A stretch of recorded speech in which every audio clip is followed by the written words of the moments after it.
WINS, WINS FM in HD1 New York.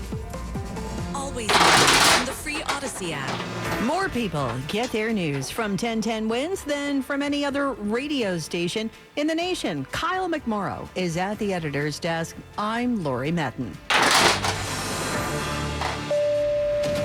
All news, all the time. This is 1010 Wins on 92.3 FM, New York. Good evening, 78 degrees now at 6 o'clock. I'm Larry Mullins, and here's what's happening tonight. New information, police now say it was indeed hate, which led to a double stabbing on the Upper West Side yesterday. But that label pertains to only one of the victims. We'll have details in just a moment. A bizarre shooting in Fort Greene where police say somebody walked up to one of the vehicle operators involved in a minor fender bender and shot him, trying to find out what interest did the shooter have in that incident.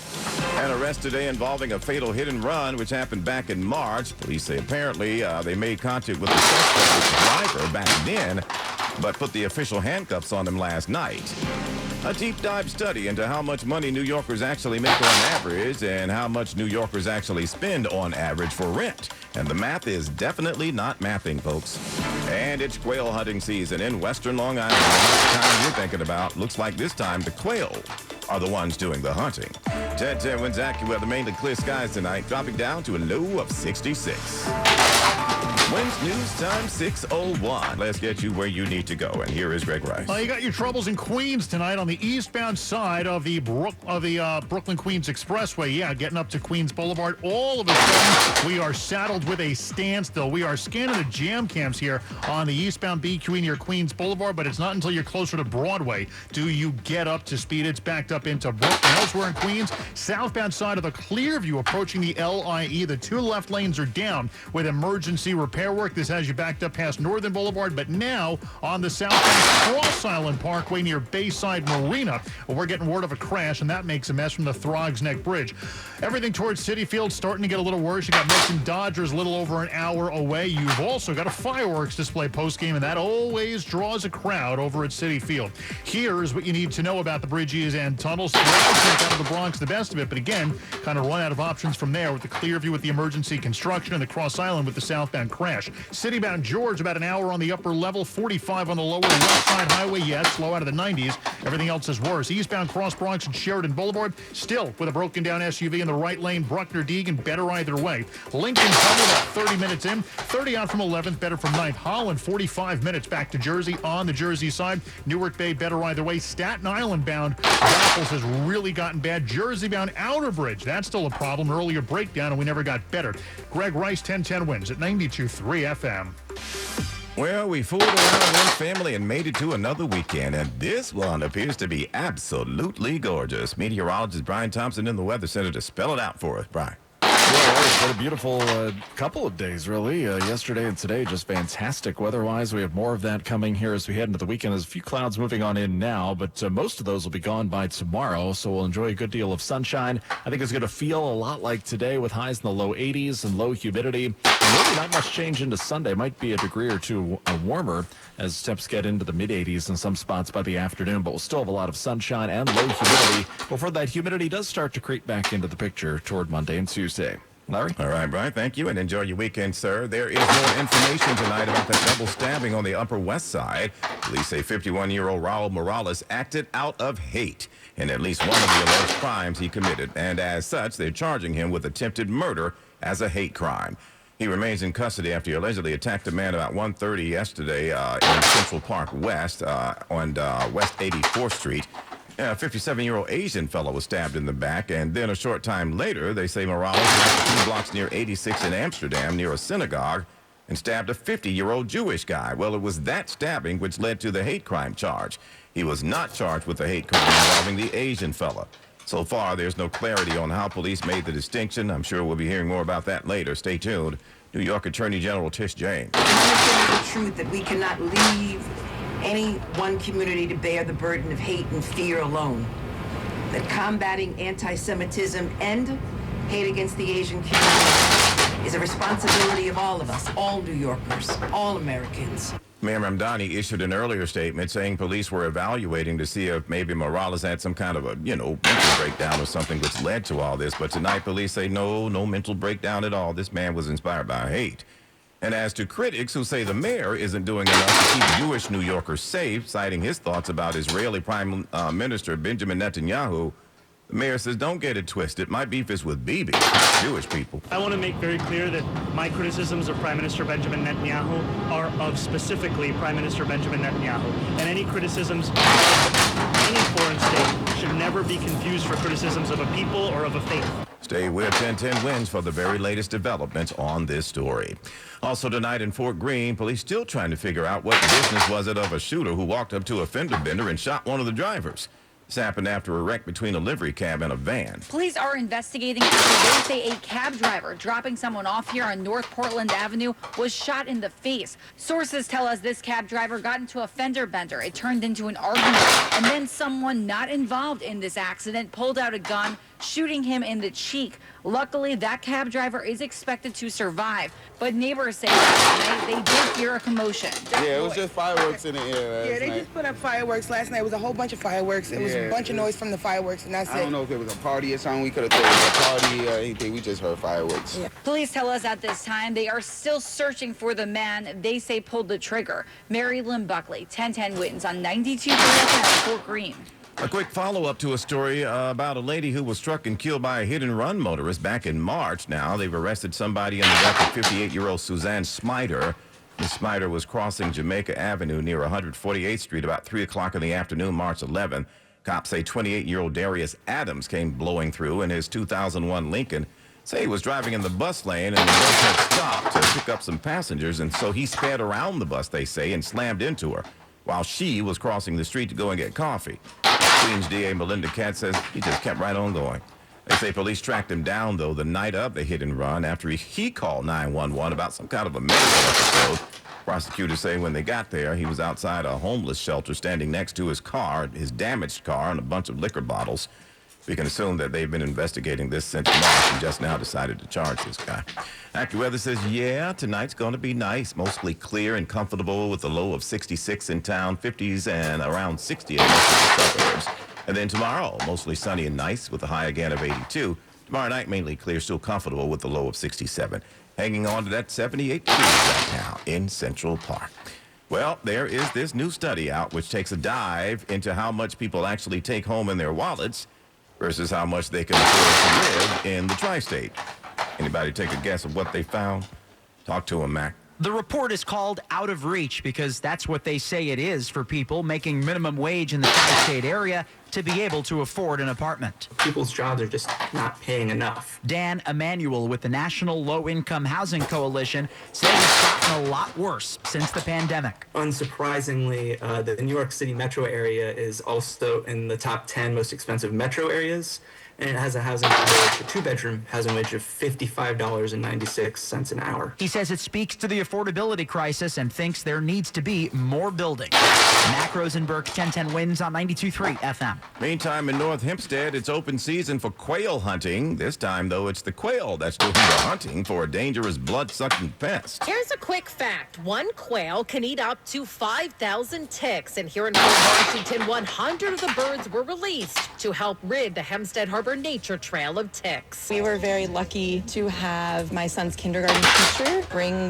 the quail eggs in, and they got to see them hatch. Dozens of people watched as the birds were released. You know what the birds are going to help do? Eat the ticks. Eat the ticks, right? How important is that? Good. Town of North Hempstead Supervisor Jennifer DeSena. We can use a natural way to take care of a problem, then that's better. Sophia Hall, 1010 Wins on 92.3 FM on Long Island. Today's spotlight on health trends. An intestinal illness that causes explosive diarrhea is seeing a seasonal surge. Cyclosporinitis is spread through contaminated food or water but can be treated with antibiotics. Health officials urge restaurants and residents to buy whole heads of lettuce instead of pre-washed bags. Also thoroughly wash cilantro, basil, and green onions. The only surefire way to kill the parasite is cooking vegetables to at least 158 degrees. I'm Maggie Schaefer. Wednesday time. time, 6:11. Let's get to where you need to go tonight. Here's Greg Rice. Still a bit of a mess in Queens. Southbound Clearview Expressway coming down towards the LIE. They got the two left lanes out with either emergency construction or emergency cleanup. Looks like a street sweeper might be trying to clean up something that spilled all over the roadway here. Southbound Clearview, whatever this is, it's a mess from 26th Avenue on down. Cross Island, you got a southbound crash near Bayside Marina, backing up from the Throgs Neck Bridge. And it's not awful yet on the southbound Whitestone Expressway, but the Whitestone Bridge, Queensbound, is a bit slow. The Grand Central's getting worse either way to City Field in advance of tonight's Mets-Dodgers game about an hour away. Here's what you need to know about the bridges and tunnels. Citybound George, about an hour on the upper 45. On the inbound lower. Inbound George isn't really getting better because on the eastbound Cross Bronx over at Sheridan Boulevard for about 2 hours, we've been dealing with this breakdown that SUV blocking the right lane. West side, best of it out. And in the Bronx, Bruckner-Deegan combo better than the Cross Bronx. Lincoln, 30 to 40 minutes in, half hour to 40 minutes out from 11th, much better from 9th. Holland to tunnel right now. The outbound ride is going to run you 45 minutes on the Jersey side. Newark Bay Extension, that's going to be a much better go of it either way. Staten Island bound Gotham, Jersey bound Outer Bridge, very slow to and from Staten Island. Greg Rice, 1010 wins at 92.3 FM. And now your AccuWeather 4-day forecast. Meteorologist Ryan Thompson now with this live report. Wrapping up another beautiful day, Larry, across the area, and we have more of that coming as we head into the weekend. The beautiful weather is going to continue through Sunday. We'll have a comfortable night tonight, so there are some clouds coming in from the west now, so we'll call it a partly cloudy sky throughout tonight. Around 66 in the city. It's going to drop into the 50s to around 60 in most suburbs. Tomorrow, a lot of sunshine on the way. It's going to be a very nice day, a high about 82. So similar temperature-wise to today, and the humidity is going to stay low. Mainly clear, still comfortable tomorrow night, low 67 in the city, again into the 50s to near 60 in many suburbs. And another beautiful day on Sunday with lots of sunshine, a high of 83. But by Monday, we'll be slightly warmer, also a bit more humid with sunshine and some clouds mixed in. Could be a stray afternoon thunderstorm with a high of 85, and we do expect a better chance for some storms into Tuesday. Right now, partly sunny. It's currently 78 degrees in Midtown. We're going down to 66 tonight. I'm AccuWeather meteorologist Brian Thompson on New York's weather station. 1010 wins on 92.3 FM. Global stage star Leslie Odom Jr. back on stage today on London's West End. He wants to continue reprising his original spot as Aaron Burr in the iconic show. However, he left the stage and the room about midday through a matinee performance yesterday.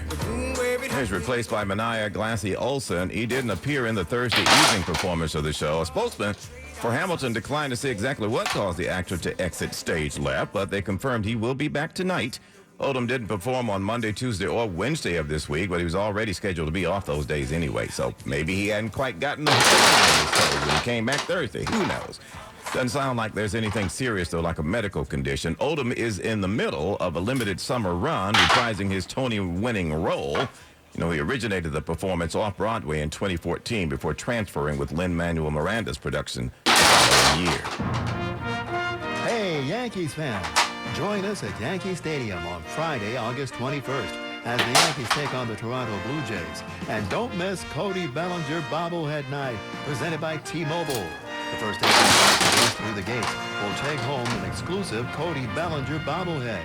Get here early, grab the giveaway, and cheer on the Bronx Bombers. Tickets are available now at Yankees.com/tickets.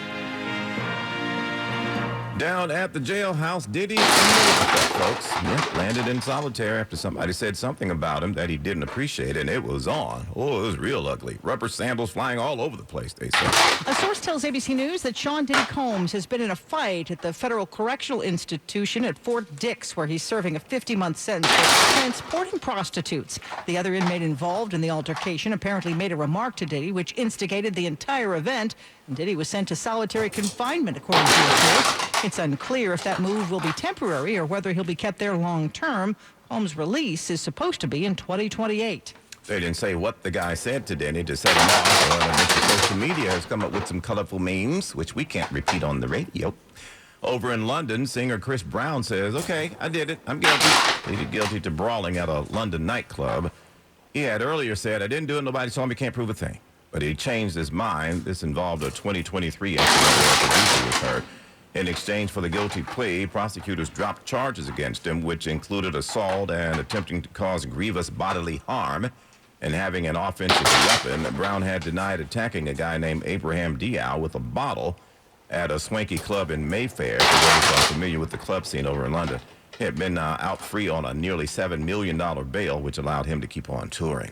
Back here, the bathhouse down at Jones Beach State Park East is open. Mayor Kathy Hochul making the announcement today, touting a more spruced-up bathhouse for everybody to enjoy. To reopen this place that means so much to people who live here.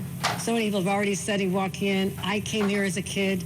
My kids are coming here now. It is my job as New York's first mom governor and first grandma governor to make sure that grandkids will be here as well for many, many years to come. It's pretty fancy, too. They're going to learn to swim pool and a spray ground. It's a signature project of New York Swims, which restores the 1929 landmark. Opens for the first time since 2009. The $100 million restoration has been reimagined as a safe, highly affordable summer haven. Governor says, get off the line, get outside, do some things, experience the best in summer fun. Sounds like a real good idea for this weekend, folks. It's going to be really nice outside. Ford wants you to round up all your horses and bring them back to the stable. The car company recalling more than 500,000 Broncos because of a faulty wiring harness. This involves the 2021-20